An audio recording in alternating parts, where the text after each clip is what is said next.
ഇപ്പൊ നിങ്ങൾ കേൾക്കുന്നത് 100 എന്നുള്ളത് 125 ദിവസം ആക്കി എന്നുള്ളതാണ്. ഇവിടുത്തെ പ്രശ്നം എന്ന് വെച്ച് കഴിഞ്ഞാൽ MGNREG എന്ന് പറയുന്നത് ഒരു യൂണിവേഴ്സൽ സ്കീമായിരുന്നു. എന്ന് വെച്ച് കഴിഞ്ഞാൽ സാധാരണ സോഷ്യൽ വെൽഫെയർ സ്കീംസ് ഒന്നും യൂണിവേഴ്സൽ അല്ല. അതൊന്നുകിൽ BPL കാറ്റഗറിക്കോ അല്ലെങ്കിൽ ഈ പറയുന്നത് പോലെ SC/ST വിഭാഗത്തിലുള്ളവർക്കൊക്കെയാണ്. എന്നാൽ MGNREGയിൽ അങ്ങനെ ഒരു റിസർവേഷനും ഇല്ല. ആർക്കും ഈ പറയുന്ന റൂറൽ മേഖലയിൽ നിന്ന് എന്തിന് അപേക്ഷിക്കാം? ഈ തൊഴിലിന് അപേക്ഷിക്കാം. അൺസ്കിൽഡ് മാനുവൽ ലേബർ ചെയ്യാൻ വില്ലിംഗ് ആയിട്ടുള്ള ഏതൊരാൾക്കും അപേക്ഷിക്കാം. അവർക്ക് ജോലി കൊടുത്തേ പറ്റൂ. കൊടുക്കാത്ത പക്ഷം അവർക്ക് നഷ്ടപരിഹാരം കൊടുക്കണം. അതാണ് MGNREG. എന്നാൽ നമ്മുടെ VBG റാംജിയിലോട്ട് വരുമ്പോൾ ഉള്ള പ്രശ്നം എന്താന്ന് വെച്ച് കഴിഞ്ഞാൽ അത് യൂണിവേഴ്സൽ അല്ല എന്നുള്ളതാണ്. യൂണിവേഴ്സൽ അല്ലാതായി തീരുന്നു എന്നുള്ളതാണ്. 2-3 കാരണങ്ങൾ അതിൽ പറയാൻ സാധിക്കും.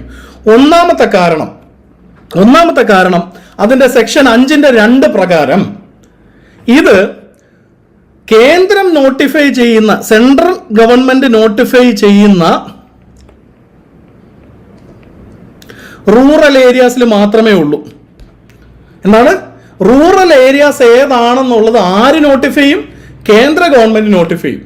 അപ്പൊ കേന്ദ്ര ഗവൺമെന്റ് നോട്ടിഫൈ ചെയ്യുന്ന ലിസ്റ്റില് റൂറൽ അല്ലാത്ത പ്രദേശങ്ങളാണെങ്കിൽ അവിടെ ഉള്ളവർക്ക് ഇനി എന്ത് പദ്ധതിയുടെ ആനുകൂല്യം കിട്ടത്തില്ല? VBG റാംജിയുടെ ആനുകൂല്യം കിട്ടത്തില്ല. അപ്പൊ ഇതാണ് ഒന്നാമത്തെ ഈ നിയമത്തിലുള്ള ഒരു ബുദ്ധിമുട്ട്. സെൻട്രൽ ഗവൺമെന്റ് ഒരു കാര്യവുമില്ലാതെ ഈ സ്കീമുമായിട്ട് ബന്ധപ്പെട്ട് അതിന്റെ റൂറൽ ഏരിയ നോട്ടിഫൈ ചെയ്യാനുള്ള അധികാരം പിടിച്ചു വാങ്ങിയിരിക്കുകയാണ്. അപ്പം അതിന്റെ അകത്ത് അധികാര കൈകടത്തലല്ല ഉദ്ദേശമെങ്കിൽ എന്തിനാണ് പേരിനെങ്കിൽ പോലും ഈ റൂറൽ ഏരിയാസ് തങ്ങൾ നോട്ടിഫൈ ചെയ്യുമെന്നുള്ളൊരു പിടിവാശി കേന്ദ്ര ഗവൺമെന്റ് കാണിക്കുന്നത്? ഇതാണ് ഒന്നാമത്തെ പ്രശ്നം. ഓക്കെ, ഇനി രണ്ടാമത്തെ പ്രശ്നം എന്താണെന്ന് വെച്ച് കഴിഞ്ഞാൽ 90-10 എന്നുള്ള അനുപാതത്തിലായിരുന്നു ഈ പറയുന്ന സ്കീം നടപ്പിലാക്കിയിരുന്നത്. ഇതിൽ 90% എന്ന് പറയുന്നത് കേന്ദ്ര ഗവൺമെന്റും 10% എന്ന് പറയുന്നത് സംസ്ഥാന ഗവൺമെന്റുമായിരുന്നു MGNREGയിലേക്ക് ഫണ്ട് വകയിരുത്തേണ്ടത്. ഇതില് ഈ 90% എന്തിനാണെന്ന് വെച്ച് കഴിഞ്ഞാൽ ഈ 90% എന്ന് പറഞ്ഞാൽ ഫലത്തിൽ 100% തന്നെയായിരുന്നു. കാരണം 100% ഓഫ് വേജ് എലമെന്റ് ആര് തന്നെയായിരുന്നു കണ്ടെത്തിയിരുന്നത്? കേന്ദ്ര ഗവൺമെന്റ് തന്നെയായിരുന്നു നൽകേണ്ടത്. അതായത് തൊഴിലുറപ്പ് പദ്ധതിയായിട്ട് ബന്ധപ്പെട്ട് അതിന് നൽകേണ്ട വേതനം പൂർണ്ണമായിട്ടും കൊടുക്കാനുള്ള ബാധ്യത ആർക്കാണ്? കേന്ദ്ര ഗവൺമെന്റിനായിരുന്നു. അപ്പൊ ഈ 10% സംസ്ഥാനങ്ങൾ എന്തിനാ വഹിക്കണ്ടേ? അത് ഞാൻ നേരത്തെ പറഞ്ഞില്ലേ, 15 ദിവസത്തിനുള്ളിൽ ഒരാൾക്ക് തൊഴിൽ നൽകിയില്ലെങ്കിൽ അയാൾക്ക് നഷ്ടപരിഹാരം കൊടുക്കണം. 15 ദിവസത്തിനുള്ളിൽ അയാൾ ചെയ്ത തൊഴിലിന് വേതനം നൽകിയില്ലെങ്കിൽ അയാൾക്ക് നഷ്ടപരിഹാരം കൊടുക്കണം. സോ ആ 10% പെനാൽറ്റി എമൗണ്ട് മാത്രം ആര് വഹിച്ചാൽ മതിയായിരുന്നു? സംസ്ഥാനങ്ങൾ വഹിച്ചാൽ മതിയായിരുന്നു. എന്ന് വെച്ച് കഴിഞ്ഞാൽ ഫലത്തിൽ 100% വേജും ആരാണ് വഹിച്ചിരുന്നത്? 100% വേജും കേന്ദ്ര ഗവൺമെന്റ് ആയിരുന്നു വഹിച്ചിരുന്നത്. ഇപ്പോൾ ഉള്ള പ്രശ്നം എന്താ? ഇപ്പോൾ ഉള്ള പ്രശ്നം 60-40 ആക്കി. 60-40 ആക്കിയപ്പം പകൽ പോലെ വ്യക്തമല്ലേ?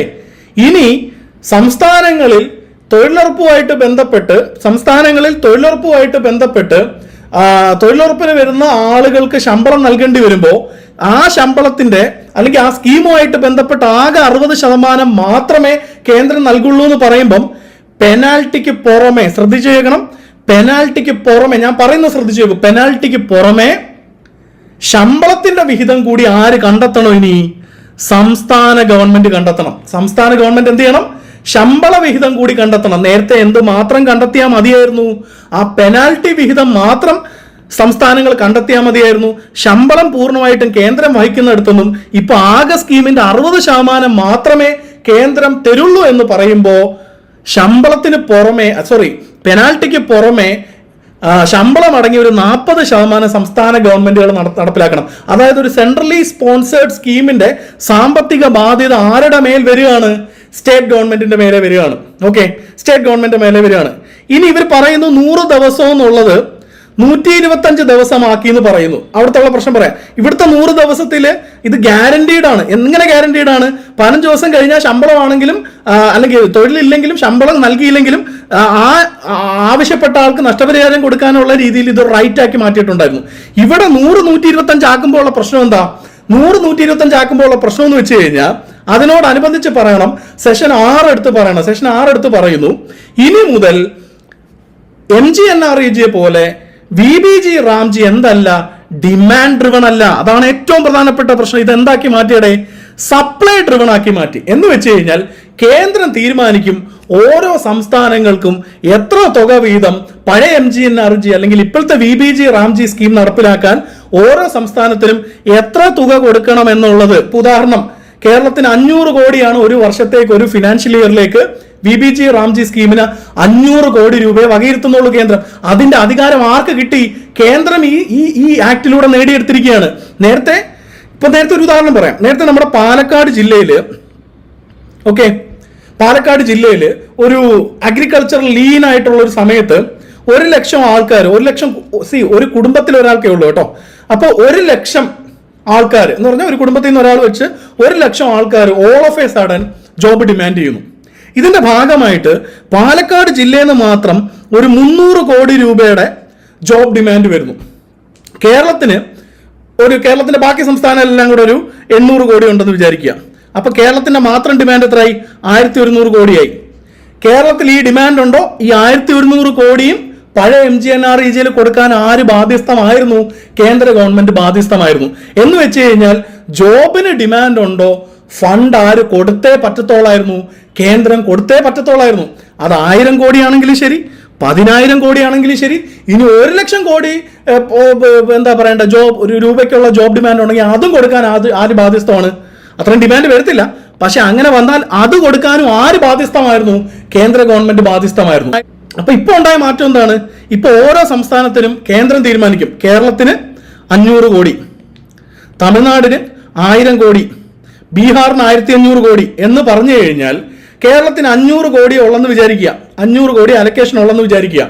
ഈ 500 കോടി കിട്ടുന്ന സമയത്ത് കേരളത്തെ സംബന്ധിച്ചിടത്തോളം 125 ദിവസത്തെ ജോലി കൊടുക്കണമെന്നുണ്ടെങ്കിൽ, 125 ദിവസത്തെ ജോബ് കൊടുക്കണമെന്നുണ്ടെങ്കിൽ എന്ത് ചെയ്യാൻ പറ്റണം? ഇവിടെ ഒന്നുകിൽ ആളുകളെ വെട്ടിക്കുറയ്ക്കേണ്ടി വരും. എല്ലാവർക്കും ജോലി കൊടുക്കാൻ പറ്റത്തില്ല. കാരണം 500 കോടി കേന്ദ്രത്തിൽ നിന്ന് കിട്ടിയിട്ടുള്ളൂ. അല്ലെങ്കിൽ എന്ത് ചെയ്യേണ്ടി വരും? ഈ 125 വരെ പോകുമെന്ന് പറയുന്നത് എല്ലാവർക്കും ജോലി കൊടുക്കണമെങ്കിൽ ചിലപ്പോൾ 40 ദിവസമേ കൊടുക്കാൻ പറ്റത്തുള്ളൂ. എന്ന് വെച്ച് കഴിഞ്ഞാൽ 100 ദിവസം തൊഴിലുറപ്പെന്നുള്ള പദ്ധതിക്ക് തുരങ്കം വെച്ചിരിക്കുകയല്ലേ ഇവര്? ഈ പദ്ധതിയുടെ ഫണ്ട് സർട്ടൻ പാരാമീറ്റേഴ്സ് വെച്ചിട്ടേ അലക്കേറ്റ് ചെയ്യുള്ളൂ എന്ന് കേന്ദ്രം പ്രഖ്യാപിച്ചത് വഴി എന്താ ചെയ്തിരിക്കുന്നത്? ഇതുവരെ നമ്മുടെ സഹോദരിമാരും നമ്മുടെ മാതാപിതാക്കൾ ഉൾപ്പെടെയുള്ള ആൾക്കാര് ചെറുതാണെങ്കിലും അവരെ കണ്ടെത്തിക്കൊണ്ടിരുന്ന ആ വരുമാനത്തിന്റെ കടക്കിൽ കത്തിവെച്ചിരിക്കുകയല്ലേ. ഇനി തൊട്ട് എല്ലാവർക്കും ജോലി ആവശ്യപ്പെട്ട് ചെന്ന ഈ ഫണ്ട് ഷോർട്ടേജിന്റെ പേര് പറഞ്ഞ് എല്ലാവർക്കും ജോലി കിട്ടാനുള്ള സാഹചര്യം ഉണ്ടോ? ഇല്ല. 2 കാരണങ്ങൾ കൊണ്ടില്ല. എന്തൊക്കെയാണ്? ഒന്ന്, ഈ 60-40 ഉണ്ടാക്കിയത് വഴി 40% ബാധ്യത സംസ്ഥാനങ്ങൾക്ക് വന്നത് വഴി സംസ്ഥാനങ്ങൾ പരിങ്ങല്ലാവും. ഇനി അടുത്ത പ്രശ്നം എന്ന് വെച്ച് കഴിഞ്ഞാൽ ഓരോ സംസ്ഥാനങ്ങളുടെയും വിഹിതം എത്രത്തോളം ആണെന്നുള്ളത് കേന്ദ്രം തീരുമാനിക്കുന്നത് വഴി 125 എന്ന് പേപ്പറിൽ കിടപ്പുണ്ടെങ്കിലും പല സാഹചര്യങ്ങളിലും സംസ്ഥാനങ്ങൾക്ക് 100 ദിവസം തികച്ച് ജോലി കൊടുക്കാൻ പറ്റുമെന്നുള്ള ഒരു സംശയം. ഇനി അങ്ങനെ 100-125 കൊടുത്താൽ തന്നെയും നേരത്തെ ഈ പറയുന്നത് പോലെ തൊഴിൽ ലഭിച്ചുകൊണ്ടിരുന്ന പലർക്കും ഇനി എന്ത് കിട്ടത്തില്ല? പല ക്വാളിഫിക്കേഷന്റെയും മെറിറ്റിന്റെയും പേര് പറഞ്ഞിട്ട് അവർക്ക് എന്ത് കൊടുക്കില്ല? തൊഴിൽ കിട്ടി. നിലവിൽ ജോലി ചെയ്യുന്നവരെ പിരിച്ചുവിടുമെന്ന് വെച്ച് കഴിഞ്ഞാൽ അപ്പൊ അങ്ങനെ ഒരു ജോലി അല്ലല്ലോ ഇപ്പോൾ അവർ ചെയ്യുന്നത്. 100 ദിവസത്തെ ജോലി അവർക്ക് കണ്ടെത്തി കൊടുക്കുക എന്നുള്ളതാണ് തദ്ദേശ സ്വയംഭരണ സ്ഥാപനങ്ങളിൽ നിക്ഷിപ്തമായിട്ടുള്ള കർത്തവ്യം. ആ ജോബ് കാർഡുള്ള ആളുകൾക്ക്, ഇഷ്യൂ ചെയ്ത ആളുകൾക്ക് തൊഴിൽ ചെയ്യാനുള്ള അവസരമുണ്ട്.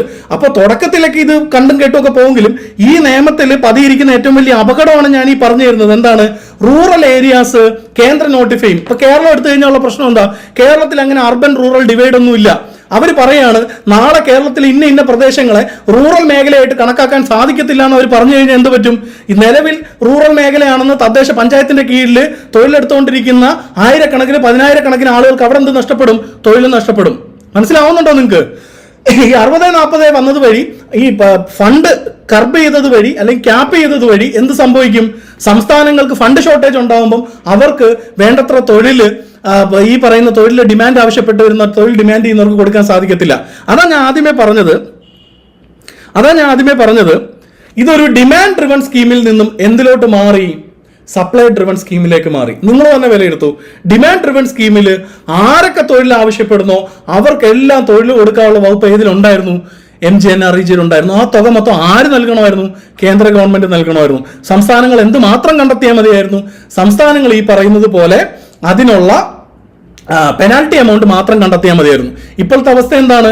ഇപ്പോഴത്തെ അവസ്ഥ എന്ന് പറഞ്ഞാൽ 125 ദിവസം ഒന്ന് പേപ്പറിൽ ഉണ്ടെങ്കിലും ഈ പറയുന്ന ഈ തുക സപ്ലൈ ചെയ്യുന്ന പണത്തിന്റെ അടിസ്ഥാനത്തിൽ മാത്രമേ ഇനി ജോബ് ക്രിയേറ്റ് ചെയ്യാൻ പറ്റത്തുള്ളൂ. ഇത് പ്രശ്നമാവും. റൂറൽ ഏരിയാസ് എന്തിനാണ് കേന്ദ്രം നോട്ടിഫൈ ചെയ്യുന്നത്? അതും പ്രശ്നമാണ്. പിന്നെ അടുത്ത പ്രശ്നം ഞാൻ പറഞ്ഞ എന്താണ്, ഇപ്പൊ ലാസ്റ്റ് 5 വർഷത്തെ കണക്കെടുത്തു കഴിഞ്ഞാൽ നമ്മുടെ റൂറൽ ഇന്ത്യയിൽ ഏതാണ്ട് 58% MGNREGA തൊഴിലാളികളും സ്ത്രീകളാണ്. ഓക്കെ, 58% സ്ത്രീകളാണ്. പലർക്കും ഇതൊരു എന്താ പറയണ്ടേ, ഒരു കൈസഹായമാണ് ഈ പറയുന്ന ആ ഒരു സ്കീം എന്ന് പറയുന്നത്. കാരണം അല്ലാത്ത പക്ഷം ആളുകളുടെ കയ്യിൽ ഫണ്ട് എത്തിക്കാൻ വേറെ വകുപ്പില്ല. ഇതിപ്പോ എന്താണ്, കൃത്യമായിട്ട് ഈ 100 ദിവസം തൊഴിൽ ഇപ്പൊ കേരളത്തിലെ 360 ചില്ലറയാണ് ഒരാൾക്ക് ഒരു ദിവസം കിട്ടുന്നത്. അപ്പൊ ഇതിന്റെ 100 ദിവസം എന്ന് പറയുമ്പോൾ ഏതാണ്ട് 36,000 രൂപയോളം അവർക്ക് എന്ത് ചെയ്യാണ്, എല്ലാ വർഷവും അവരുടെ വരുമാനത്തിലേക്ക് വരികയാണ്. അപ്പൊ ഇങ്ങനെ 36,000 രൂപയൊന്നും ആനുവലി കൊടുക്കുന്ന വേറെ ഒരു സ്കീമും ഇല്ലല്ലോ. ഒരു വർഷം 36,000, അതായത് 250 മുതൽ 400 വരെയാണ് ഇന്ത്യയിൽ തൊഴിലുറപ്പിന്റെ വേതനം കിടക്കുന്നത്. ഏറ്റവും കൂടുതൽ എനിക്ക് തോന്നുന്നു നാഗാലാൻഡിലോ മിസോറാമിലോ കണ്ട. അപ്പൊ 25,000 തൊട്ട് 40,000 രൂപ വരെ എല്ലാ വർഷവും പാവപ്പെട്ടവരുടെ അക്കൗണ്ടിൽ എത്തിയിരുന്ന ഒരു സ്കീമാണ് MGNREGA. ഇത്രയും വലിയ ഫണ്ട് ട്രാൻസ്ഫർ സ്കീം മറ്റൊന്നില്ലായിരുന്നു.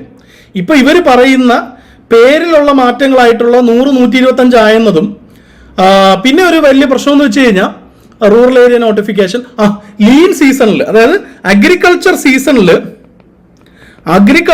സീസണിൽ ഇപ്പൊ അത് കേരളത്തിനെ അധികം ബാധിക്കത്തില്ല, ഇന്ത്യയിലെ മറ്റു പ്രദേശങ്ങളിൽ ഇത് ബാധിക്കും. കാർഷിക മാസങ്ങളിൽ MGNREGA ഈ റാംജി പദ്ധതി പ്രകാരം തൊഴിലുറപ്പ് പദ്ധതി നിർത്തിവെക്കണമെന്നും ഒരു ശുപാർശ ഇതിന്റെ ഭാഗമായിട്ടുണ്ട്, ഈ സ്കീമിന്റെ ഭാഗമായിട്ടുണ്ട്. ഓക്കെ.